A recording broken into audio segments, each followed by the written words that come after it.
Greetings friends, and welcome to another video from Madrid, the capital of Spain. Here I am taking a morning walk through the famous Casa de Campo. And well, this is a special video. A while ago I told you to leave your questions, and today we're going to answer them. So without further delay, let's get to it.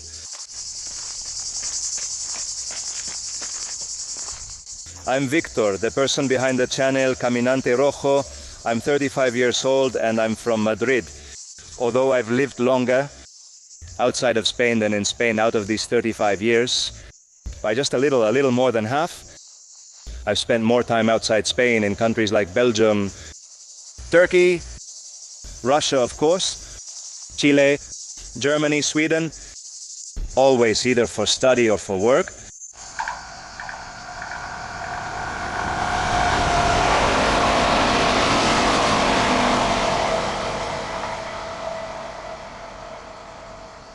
A question I get asked a lot is how I learned the Russian language and my experience learning it. So I've decided that this will be the first one I answer. I'll try to give you a summary. For those interested, and there are many, I will be as detailed as possible. Unlike with other languages, I started learning Russian as an adult at 30 years old, exactly 30 years old. I started studying Russian from scratch. Unlike, for example, French or English, which I learned when I was younger, right? As a kid. Russian was very difficult.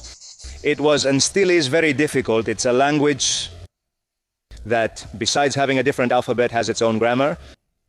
It has verb cases, which for a Spanish speaker, well, they seem a bit strange, right?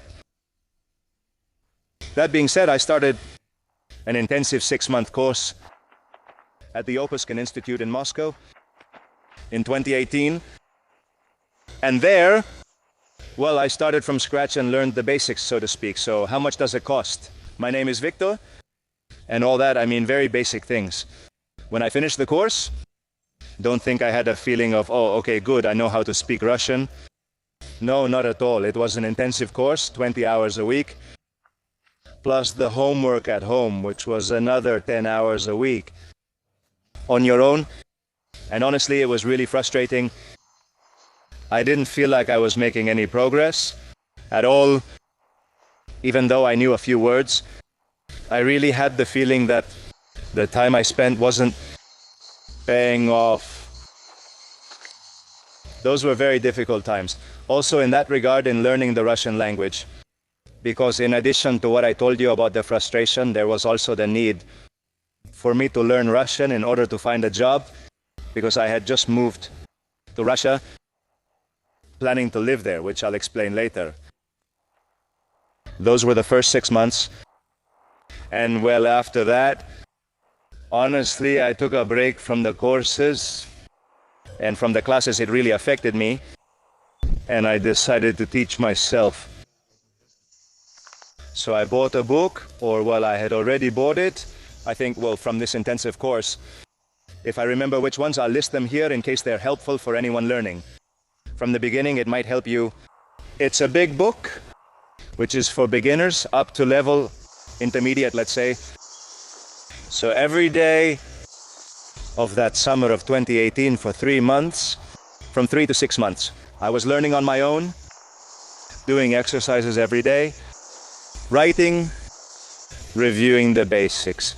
I strongly recommend learning grammatical cases because, well, to strengthen your Russian language skills, it's very important to have a good foundation. Then you can start going with the flow, improvising. But I do recommend that you have a good foundation, that you know how to identify grammatical cases, compound verbs and non-compound verbs. Well, perfective or imperfective, I don't know what the correct translation into Spanish is. Anyone learning Russian knows what I mean. So that's really important, and it helped me a lot. That's where I noticed a big boost in my level. And it was around 8, 10, 12 months in that time frame since I started learning Russian, when I started to connect the pieces of the puzzle in my head. And that's when I started to have more confidence in myself, I wasn't so embarrassed to speak anymore. Well, more than embarrassment, because I would sit down and not understand half of the things in a conversation. In the end, I would just disconnect and feel exhausted. I would end up exhausted. So it was very frustrating, like I said before. But by the time I got to that point, I started connecting more things. I could speak, I could understand, I could respond, which is crucial, and especially the Russians are very grateful people. When you make an effort to speak, when you try, they see that you are making an effort. They are truly very grateful. They won't give you a hard time if you butcher the language or make huge grammar mistakes. They will do their best to understand you and to help you. They will be interested. And truly for them it is, I don't know if it's pride, but it's a feeling that makes them feel really good when a foreigner speaks to them in their language.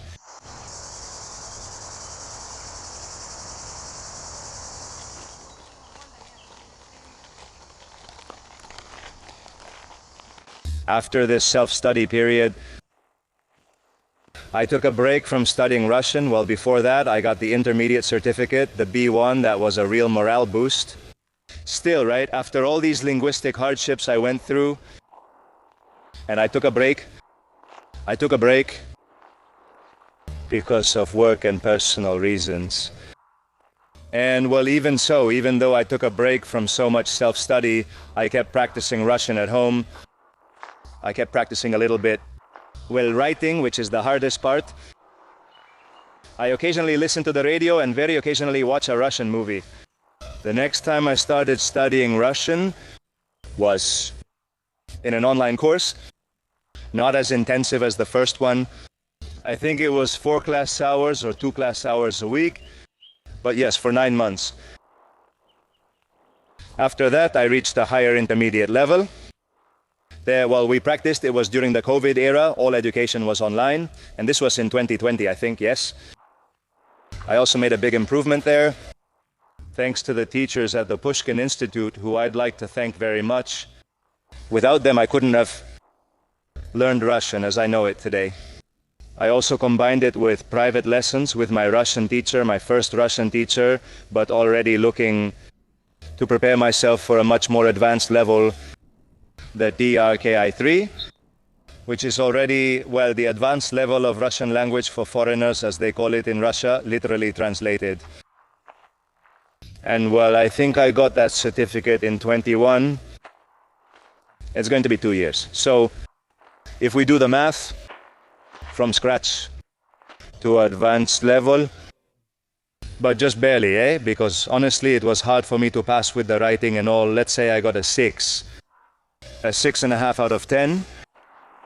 Well, overall, I think that I must have spent about 18 months of classes on it, plus later on my own. Well, yes, it could be about 2 years. Each person has their own pace. I mean, this isn't something that's necessarily going to work for you guys. Some people learn it earlier. There are people who find it easier. There are people who find it harder. Don't get discouraged. Don't get discouraged if things don't work out for you. What I mean is that this is more of a long-distance race in which, well, consistency and discipline play a much more important role than speed. Some people are more capable than others, but I'm telling you, I started when I was 30. I mean, I had no idea, and here I am still learning. If you have the will to learn, it's also very important to have willpower and that ability to discipline yourself. I think that's the best combination to tackle the Russian language and in general any language, right? But the Russian language, well, which seems more difficult, there are key things that if you don't have them, look, don't even start doing it. You have to motivate yourself and know that it's going to be a long haul and that you're going to go through a lot of hardships, that you're going to forget what you studied yesterday. You won't know how to conjugate verbs for months, but if you do it every day, in the end you get there. Take it from Caminante Rojo, take it from Victor. I'm telling you, I encourage you to study the Russian language. I know there are many of you who have written to me. Well, and I've sent the materials to many of you, so I hope to see results, okay? Another very similar question is, how many languages do I speak? Well, let's see. Those who know me already know that I speak, besides Spanish and Russian, obviously, French and English because of the videos. But those are also the languages that I would say I speak. Okay, that I can handle. Well, some at a better level than others, but apart from Spanish, which is my native language, well, those are the languages I would say I speak that are still more or less fresh in my mind, that I can hold a conversation in and not get too lost. But then I've also studied Turkish for 4 months, an introductory level. German, I also studied for about 4 or 5 months. And then a little bit of Chinese. Chinese is the one I studied the least. I think it was 3 months, 60 class hours, which isn't much, but oh well. Look, obviously I've already forgotten these languages. I remember very little, just a few words. I can barely say 4 sentences. And this shows what happens if you don't keep the language alive. You forget it. I mean, if you don't do this kind of review every day, or at least every week or month, in the end you end up forgetting. And, well, it's not that what you've studied is wasted, but you do have to be aware that you're going to forget it. You have to make that effort.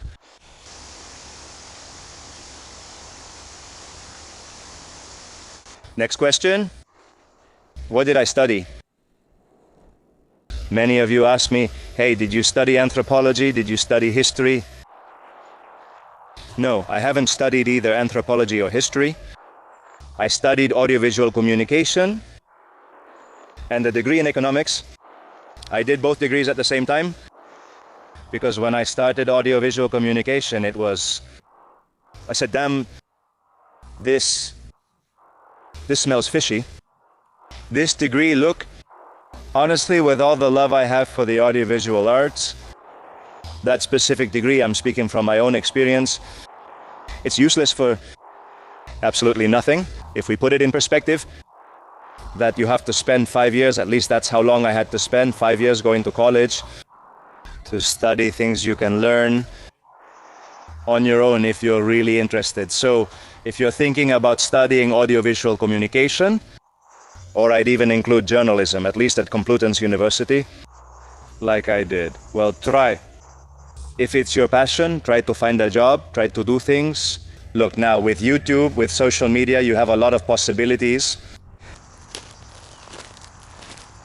Apart from the degree in audiovisual communication, and then the degree in economics, I also later did a master's in international trade, which brings us to the next question, which is, what do you do? Well, before I tell you what I currently do, I can give you an overview of the jobs I've had. My first jobs were, well, as a waiter, as a mobile phone promoter, one of those at a stand in a shopping mall. Then, well, I worked a lot as a waiter while I was studying, you know, the usual, to save up a bit of money and then be able to go on a trip. That's it. I worked at several catering companies until I started doing internships at newspapers. But anyway, whatever the reason, well, it didn't really convince me. And I kept pursuing that professional path in journalism. And I decided to do a master's in international trade, building on my economics background. And in the end, well, I ended up dedicating myself to several things. For example, the promotion of Spanish companies in Turkey, which is why I was living in Turkey and also in Sweden, or also in activities related to the development of photovoltaic projects in the solar sector, which is what led me to work in Chile for a year. I spent a year there helping a Spanish company to develop and carry out photovoltaic projects.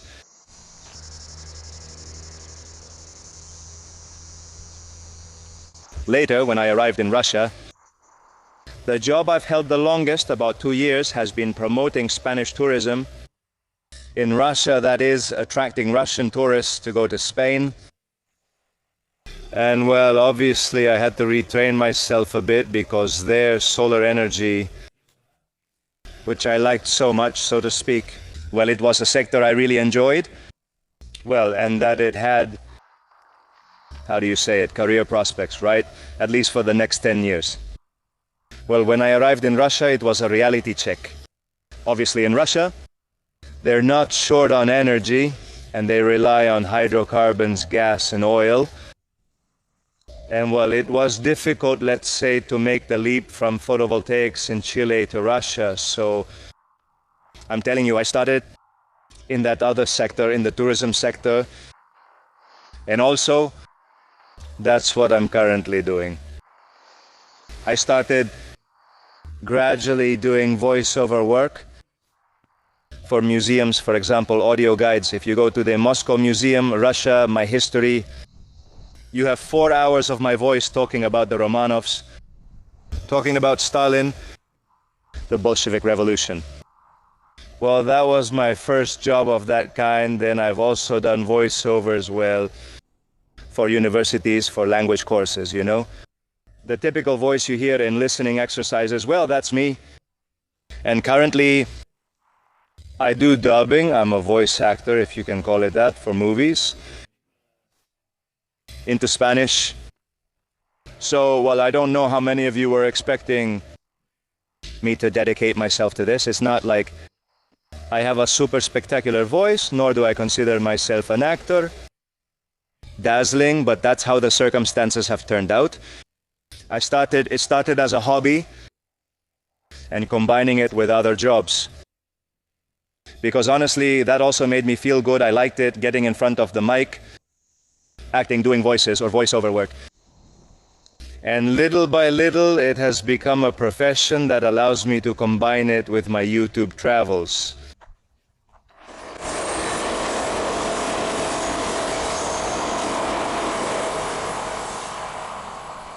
Whenever I tell an acquaintance or a friend what I do for a living, the first question after that is always, wow, show me something you've dubbed, right?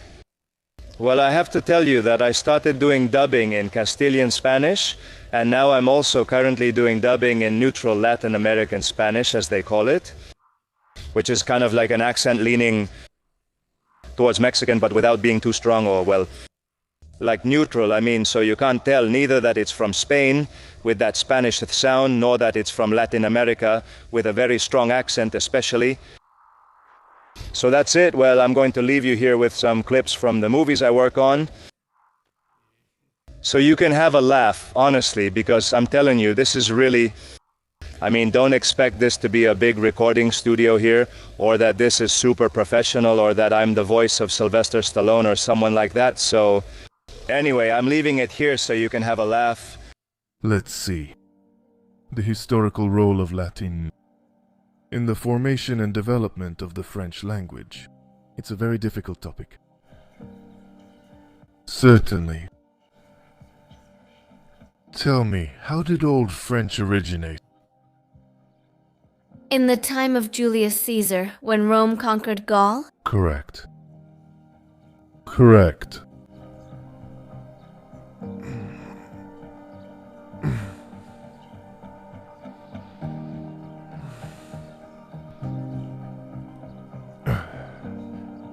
You don't forget to take your pills in the morning, do you? What are the basic principles of the formation of the French language in the 5th century after Christ? I beg you. Let me make a call, just one call to my wife. It's not allowed. It's very important. You've already heard me. Yes, I killed my brother, but I don't know why. Maybe it's because of the flash drive. Why? I know the entire program. What program? An autonomous operating system that fits on a flash drive is very small. The idea was my brother's and mine. I had no reason to kill my brother. There's always a reason, Voronkov. That wasn't the case for me. Ask Captain Markin. He said there were new leads in my case. Maybe he'll be able to prove it was an accident. I don't know. Captain Markin? Yes, Captain Markin. He said new evidence has emerged. Wow, the heat's already getting intense. My God. Well, let's see. Another work-related question. How do I finance my trips? Well, with what I've just told you, with dubbing, and well, a few months ago, starting in January, the channel started making money. in a more stable way. It doesn't allow me to make a living from it, but at least it allows me to recoup some of my travel expenses. And honestly, that's something I'm really grateful for. I'm really grateful for it, and it means the channel is growing, it's doing well. And honestly, for a travel channel like this one, it's a motivation, you know, to keep investing in more trips. But what brings in money for me, what keeps me going, and what really finances my trips, and many times I just do it at a loss. It's not like I'm trying to make my money back from that trip. You always want to recover something, which means things are going well. But let's say I do it a bit at a loss, and well, that's it. If I have to travel less because it's been a lean period, then that's how it is. And that's it. But more or less, I finance them a bit between YouTube and this profession as a voice actor. Next question. Why Russia? Or why did you end up in Russia? As many of you know, I arrived in Russia in 2018, so I've been living there for 5 years now, though it was on and off. Sometimes I've also come to Spain for short work periods. Currently I'm in Madrid as well, sometimes either for vacation or for work, so I have to come here. And I went to Russia basically for love. I ended up there for love. With my wife, I got married, who is now my wife, and we decided to start a family. So I was living in Chile, as I told you before, working on photovoltaic projects at this solar energy company. And well, the time came to start a family. And we decided that the best thing, well, was, man, Chile is just really far away. I love it, but it's very far from both Russia and Spain. So we said somewhere in Europe, right? Either Spain or Russia. And in the end, well, it was Russia. Next question. Am I a communist? A lot of you have been waiting for this, and I've also been asked this question a lot. Also because of the channel name and, well, the places I visit, right? No, friends, I'm not a communist, I don't call myself one, and I don't want to spread communist ideology. Nor do I fetishize communism. Especially not. I'm attracted to the Soviet period from a historical and cultural point of view, and, right, from a also economic. A phenomenon that occurred in the last century and has left a legacy significant worldwide. I'm not sure how to say it.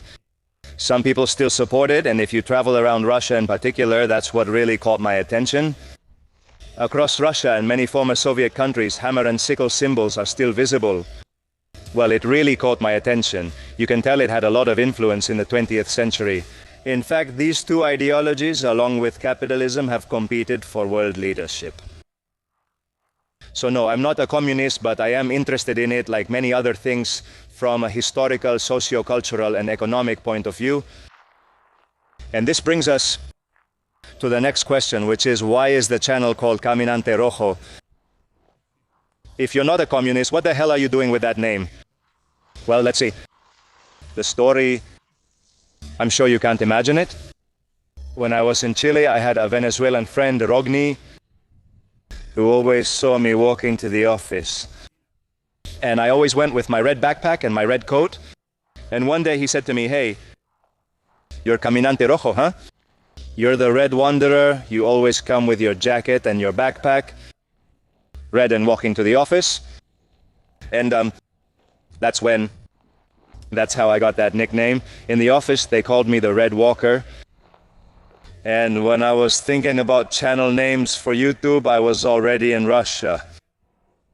And I said, damn, let's see, what should I call it? Victor's Travels, how boring, blah, blah. And I said, wow, Caminante Rojo.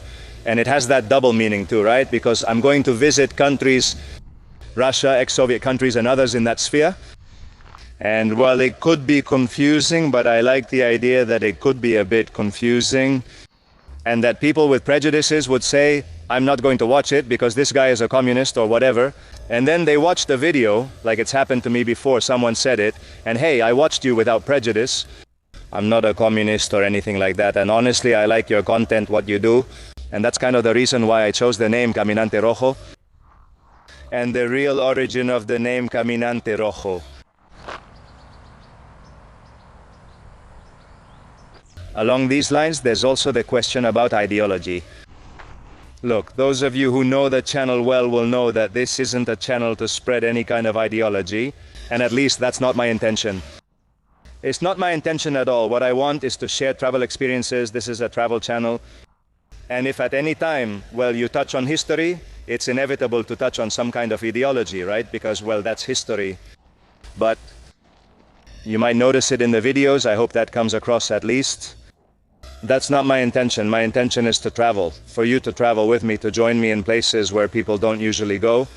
It's not ideological. The channel is more about travel, and that's my intention. I could make a lot of ideological videos, and there are plenty of channels out there for that. Just like those of you who say, why don't you go with some Russian girls or something like that? No.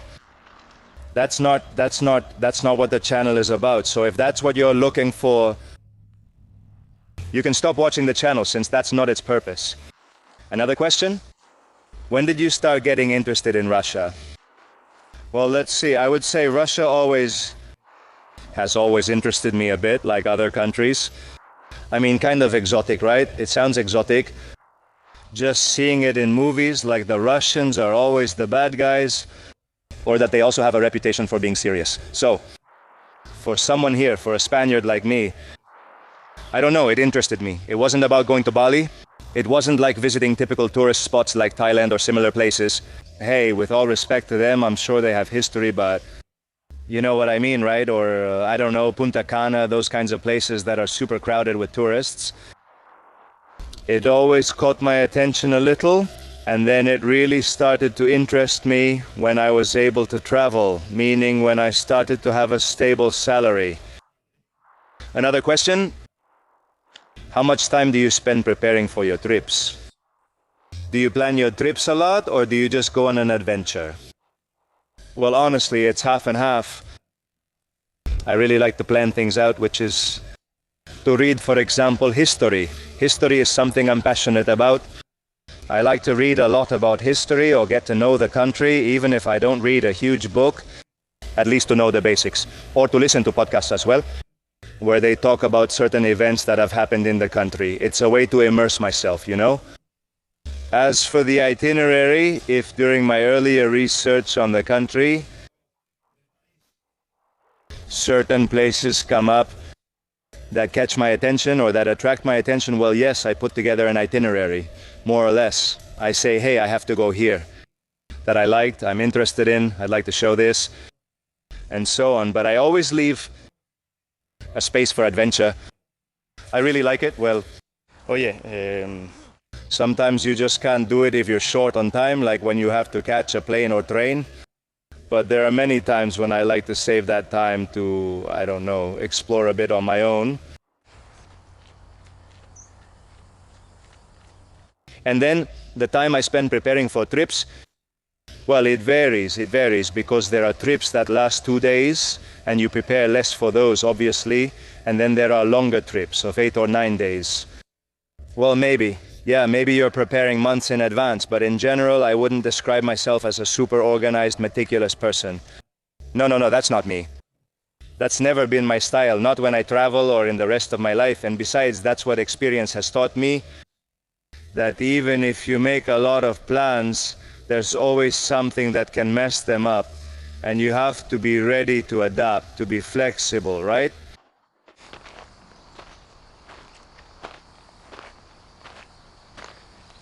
Next question. What's your favorite region of Spain? Well, look, I have two. I love Spain and I'm still exploring it.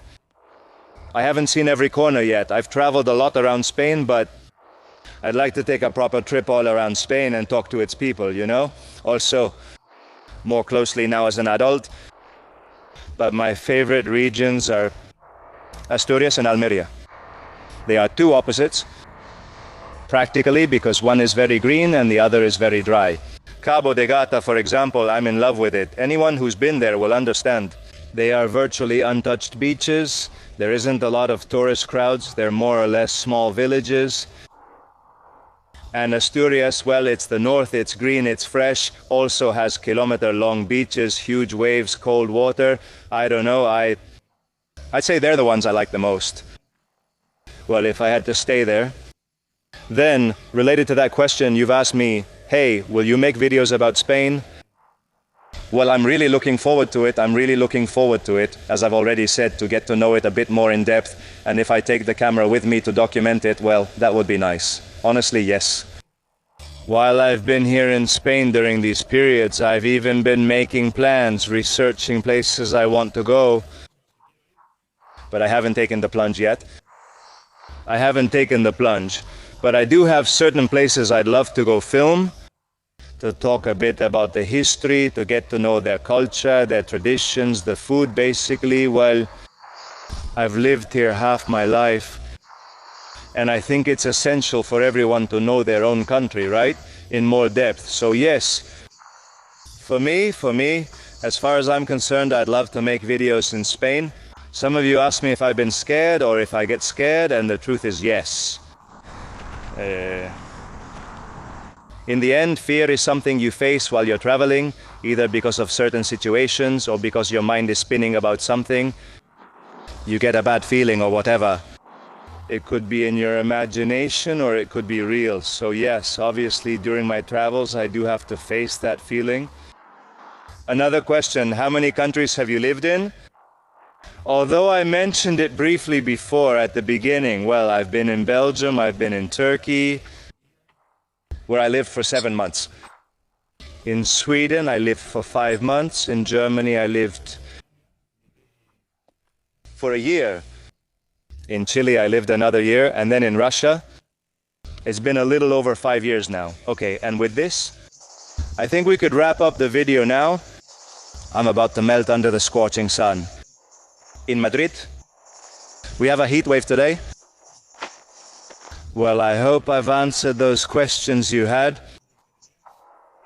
And that's it. I'll see you on future trips. But before that, I want to thank you, of course, for being there on the other side of the screen, supporting the videos, commenting. You know that I read your messages and I usually reply to you as well through personal email. And as I said, see you around. Take care. Bye.